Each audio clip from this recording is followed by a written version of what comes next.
O Senhor esteja convosco. Ele está no meio de nós. Proclamação do Evangelho de Jesus Cristo segundo Lucas. Glória a vós, Senhor.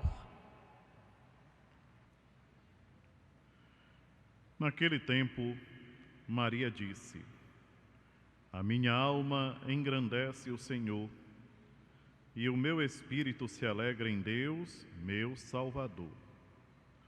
Porque olhou para a humildade de sua serva.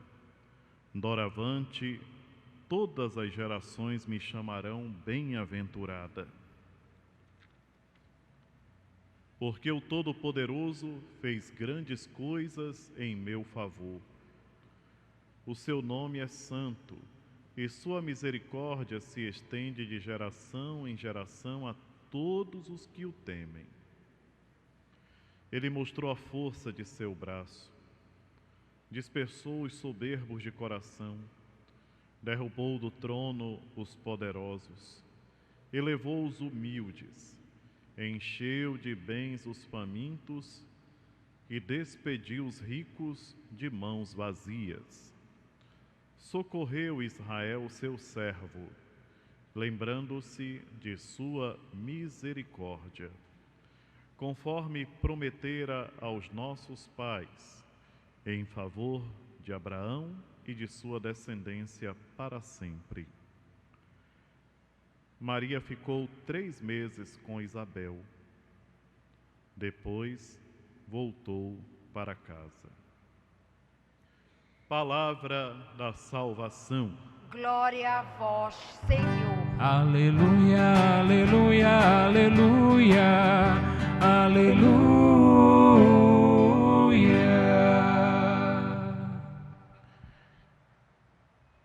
Então hoje nós temos a oportunidade de meditar juntos sobre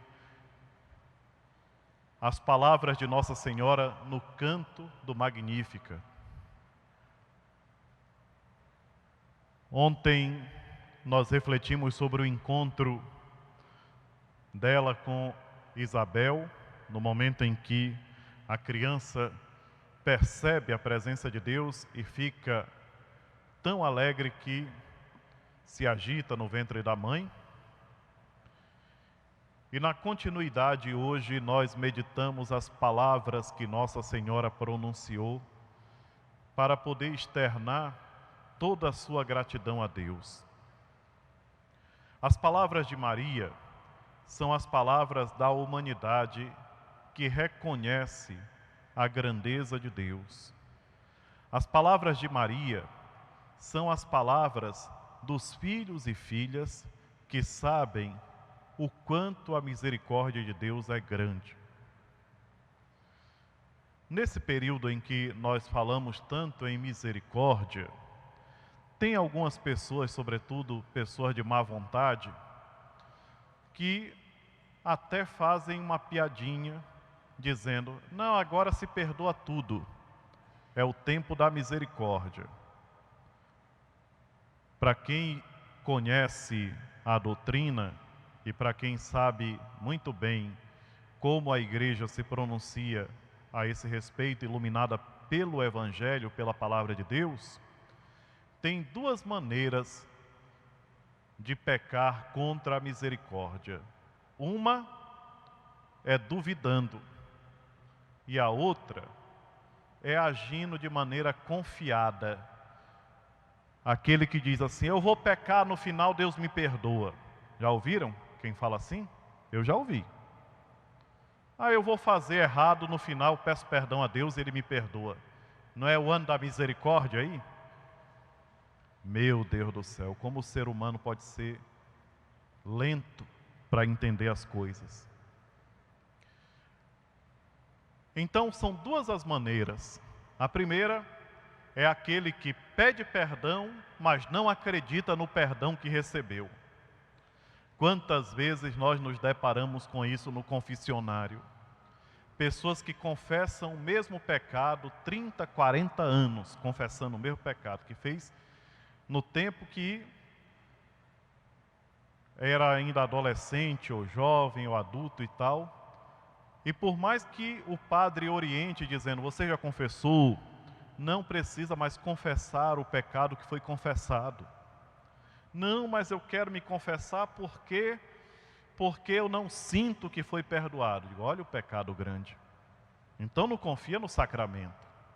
Então não confia na misericórdia de Deus. Então essas são as duas maneiras, portanto, essas são as duas maneiras que levam o ser humano a pecar contra a divina misericórdia. Uma é por falta e a outra é por excesso. Por falta quando duvida, por excesso quando quer abusar. As palavras de Nossa Senhora, que nós ouvimos agora há pouco, que são trazidas a nós pelo evangelista Lucas, nos fala da misericórdia de Deus presente em toda a história da salvação, desde a criação até os dias de hoje. A história da salvação de um povo e a história da salvação de cada um de nós.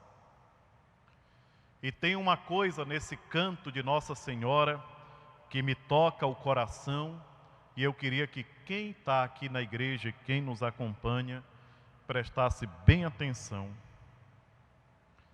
Derrubou do trono os poderosos e elevou os humildes. Ao longo da história, essa atitude de Deus aconteceu inúmeras vezes, e acontece. Quem se julga melhor do que os outros, quem se acha superior, quem humilha os outros, vai cair. E a queda é feia. A história da salvação nos mostra que Deus tem uma predileção pelos humildes, porque somente o humilde acolhe o seu ensinamento. Quem não tem humildade até finge, mas não consegue acolher o ensinamento de Deus. E é triste. É muito triste a pessoa caminhar tantos anos dentro da igreja, passar por todos os processos de crescimento, ouvindo tantas coisas, e de repente encontrar-se nessa situação de orgulho, se achando melhor do que os outros, se achando superior aos outros. Dá dó, dá pena. Por quê? Porque o Senhor derruba os poderosos de seus tronos e eleva os humildes, e isso não é de hoje. Nós, porque temos uma resistência muito grande a observar, mas não é de hoje que isso acontece. Quando Nossa Senhora pronuncia essas palavras na presença de Isabel, aquilo se aplica a tantas situações que aconteceram, que acontecerão. Vamos pegar um exemplo bem próximo do tempo de Nossa Senhora e de Santa Isabel. O Império Romano. O imperador de Roma estava fazendo e acontecendo, e mandando matar, e destruindo, e fazendo e tudo aquilo ali, como se ele fosse o dono de tudo. E coitado, não teve nem o privilégio de ver o rosto de Nosso Senhor Jesus Cristo. Maria e José, um casal humilde, um casal simples, duas pessoas que quem não morava lá naquela vila nem sabia se existiam, e no entanto, foram eles que tiveram o grande privilégio. Quem foram os primeiros a chegar no lugar do nascimento de Jesus? Os reis magos ou os pastores? Os pastorinhos que cuidavam das ovelhas, os pastores que estavam cuidando das ovelhas, gente pobre, e os reis magos que eram homens ricos e inteligentes que vinham de longe, porém piedosos, porque para poder fazer o que fizeram, eles tinham já um temor no coração. Mas quem foi que chegou primeiro? Os humildes chegaram primeiro. E aqui não se aplica a questão de dinheiro, que às vezes tem pobre que é mais orgulhoso do que um rico. Os humildes chegam mais rápido a Deus. Chegam mais rápido. Quem é humilde consegue entender mais rápido a palavra de Deus, consegue aprender a doutrina cristã. Quem é humilde não erra porque obedece. A pessoa orgulhosa, ela não suporta obedecer. É triste, a pessoa orgulhosa não suporta obedecer. A obediência é um peso grande para quem é orgulhoso.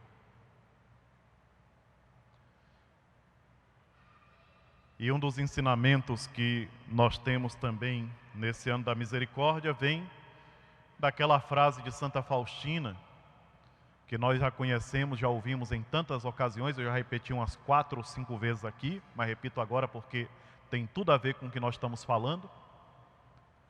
Santa Faustina ouviu de nosso Senhor Jesus Cristo essa frase: o inimigo até consegue vestir as roupas da humildade, mas ele não consegue colocar a capa da obediência. Não obedece. E assim são as pessoas dominadas pelo mal, não obedecem. Não obedecem a Deus, não obedecem à igreja, não obedecem a ninguém porque se acham muito. Imagina só se Deus ia escolher um soberbo para poder tomar conta de Maria e do menino. José pega Maria e o menino e vai para o Egito. Eu, uma hora dessas? Imagina, de jeito nenhum. Mas não vou agora, nem que me pague, não vou. José não agiu assim. Na hora que recebeu a ordem, ele se levantou no meio da noite, com todo o sacrifício, ajeitou as coisas, botou Maria sentada no jumentinho, colocou o menino no braço dela, ajeitou tudo direitinho e saiu puxando aquele jumentinho noite afora para um lugar que ele nem sabia, mas obedecendo a Deus. Porque só quem é humilde realmente é que sabe obedecer. E só quem obedece é que consegue ser humilde. Seja louvado nosso Senhor Jesus Cristo. Para sempre seja louvado.